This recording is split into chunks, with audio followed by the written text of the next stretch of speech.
Hi guys, welcome to the channel. Today I wanted to cover a very important topic such as low end.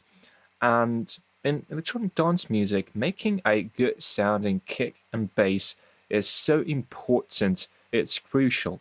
So in this video, I'm gonna share my knowledge and my approach, basically how I process my kick and bass, the group channels. So by using those tips, you'll be able to improve your mixing like straight away. I'm sure that you'll find a lot of value and useful tips in this video. So no more talking, let's have a listen to the track. So the mixed track, the pre-master, sounds like that.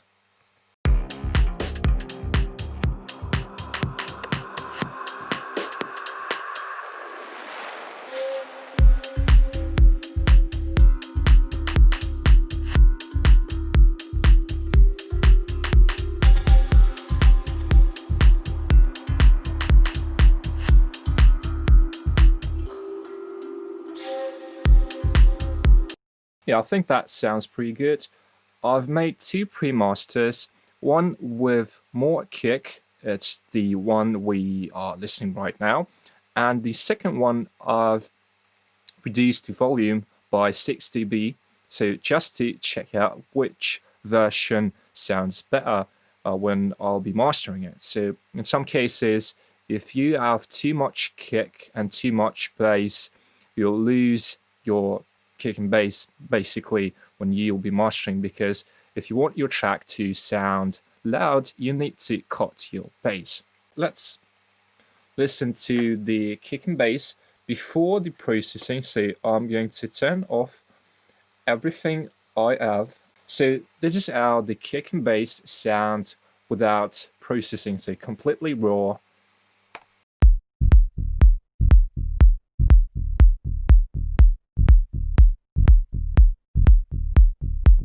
Yeah, and I think you can hear that the kick and bass, even without the processing, they sound very clean and good.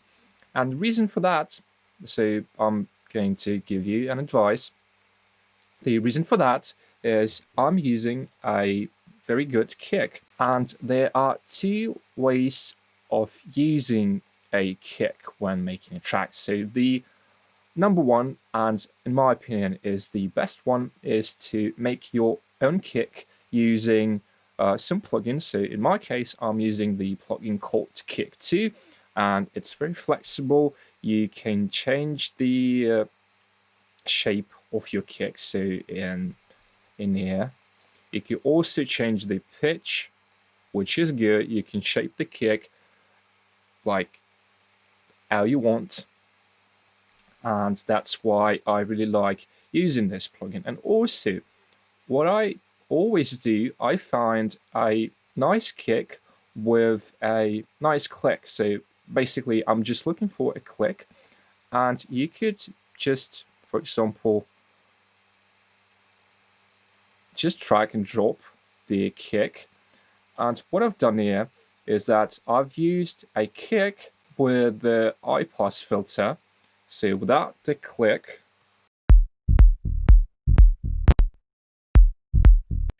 basically just adds more presence to our kick.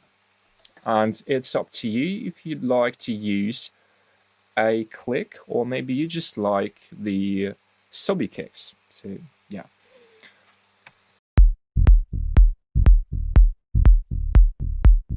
Inside the plugin, I'm using an EQ, so I'm cutting the 200 and 500 hertz, and that basically makes the kick, more clean, I would say. So it just removes that boxy sound from the kick. So let's mute the EQ.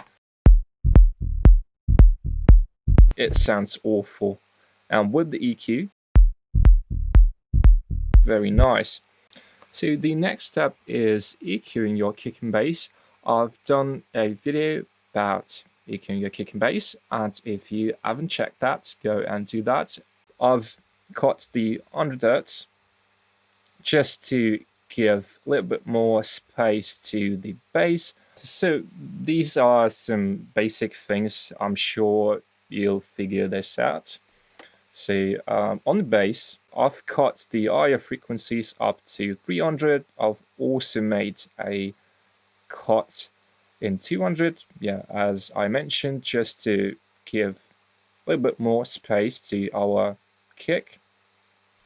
And the same applies in here, so I'm also cutting the 100. Okay, so let's listen with the EQ.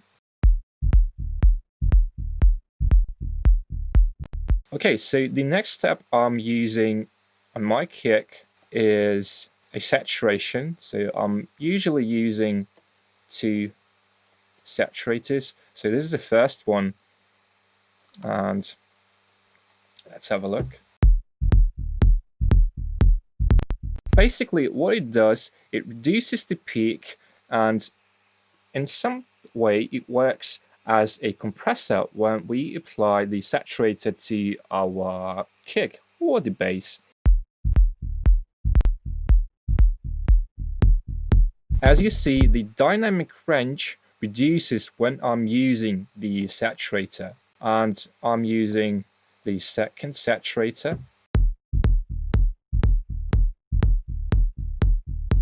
And it really reduces even more of dynamic range. So the kick is just flat, and that's basically what we need, because we don't need any dynamics in the low end. So the kick and bass, they should be as flat as possible.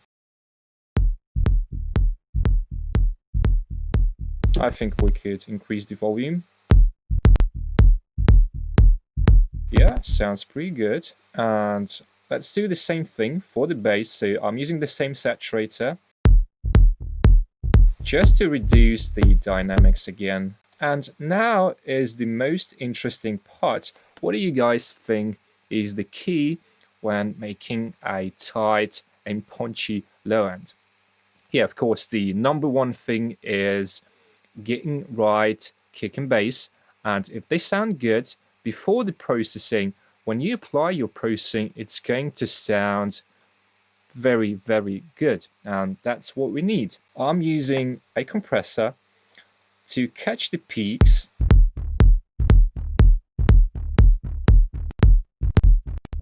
Maybe we could tweak the settings just to make sure. Yeah, I think that sounds nicer.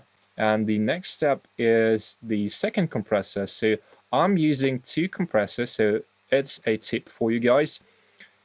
Use 2 compressors on the bass, on the lead, on the instrument. So the logic is like that. You use the first one to catch the peaks and reduce the dynamic range, and the second compressor, I usually use the LA2A, which is a tube and a slow compressor.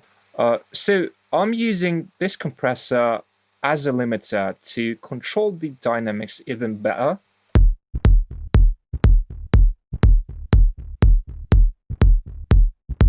Yeah, it sounds pretty good. So we are basically done with individual channel processing, and now we could move to the group processing. And the first thing I usually do on my groups, I use an equalizer in the context of the mix. So for example, together with the drums,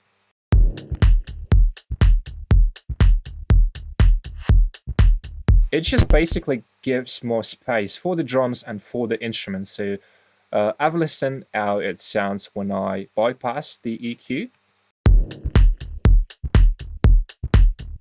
And now with EQ again. It sounds so much cleaner. And in this track, since the kick and bass, they are very subby, very deep, we don't need the middle range, like the middle frequencies. So for example, from 300 to 500. So I've also cut in 1K, and with a high shelf, I've reduced the higher frequencies since we just don't need them. The concept when you are EQing your sounds, any instrument, you should carefully listen to the sound in the context of the mix. So if that sounds good, and I would say if that sounds better when you are EQing it, it means that you are doing the right thing. And if in the context of the mix you've EQ'd something and that sounded worse, that means that you made a mistake and you need to check that out.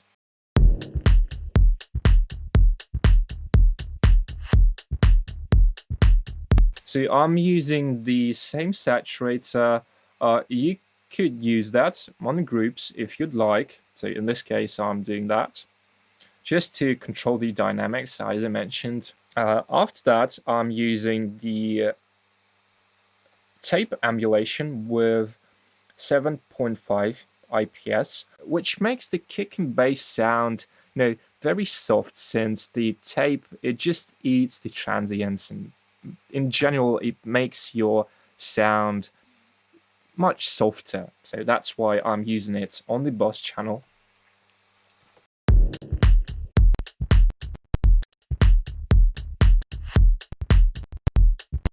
I forgot to talk about the compression on the kick and ratio.